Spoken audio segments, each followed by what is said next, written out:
Now, the Tuscaloosa Chevrolet Sports Update with WVUA's Gary Harris. Bama's Eddie Lacy, who's widely regarded as the best running back in this year's NFL draft, is still being held back by a hamstring injury. Lacy didn't work out at the scouting combine because he suffered a small tear in his hamstring in mid-February, and now he's decided not to participate in the Crimson Tide Pro Day tomorrow because of the same injury. ESPN's Adam Schefter reports that Lacy still plans to hold private workouts for NFL teams at some point.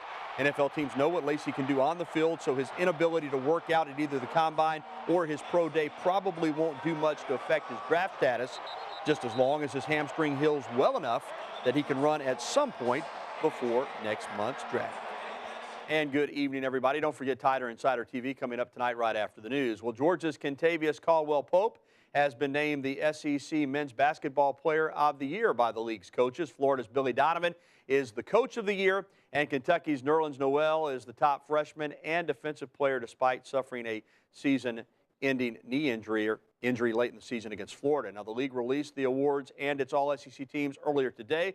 Caldwell-Pope is the SEC's #2 scorer with 18 points a game. Alabama junior guard Trevor Relaford, who is averaging 15.6 points per game, was one of 8 players named to the coach's all-SEC first team. Relaford also made the SEC's all-defensive team and, of course, hit the game-winning shot from half court on Saturday against Georgia. Speaking of Alabama basketball, this season marked 100 years of Crimson Tide basketball, and there was a reception on Friday night in the front lobby of Coleman Coliseum for the former players, coaches, and staff members. In fact, the athletics department said that more than 100 former players and coaches were at the capstone and were also honored during the Tides game against Georgia on Saturday afternoon. Now, we asked several of them on Friday night to give us their opinion on where the program is at right now under head coach Anthony Grant.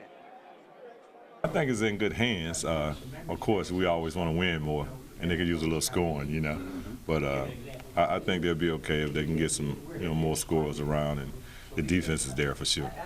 I think we're coming back. I think with the coach Grant showing up, like I said, some of the in-state talent, and that's what we got to do to grow our program and then go outside and bring in some guys from outside. But I see the excitement coming back. I see the enthusiasm. I'm hearing it, from people that I talk to that they're getting enthused about our program again.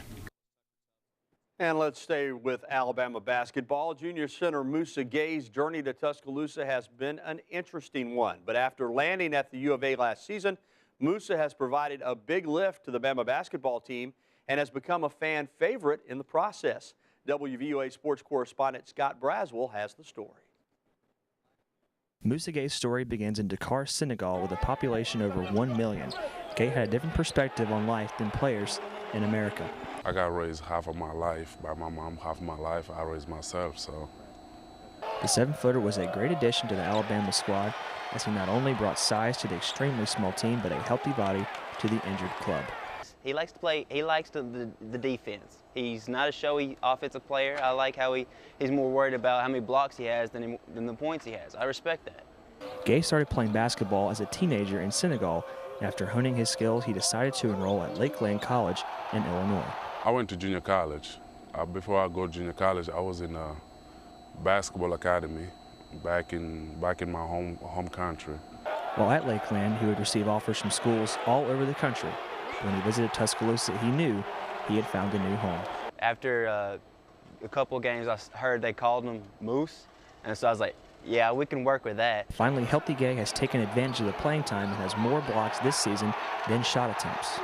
And the Crimson Tide hopes Musa can keep up his production as they head into the SEC tournament and possibly their second straight NCAA tournament appearance. Reporting from Tuscaloosa, I'm Scott Braswell, WVUA Sports.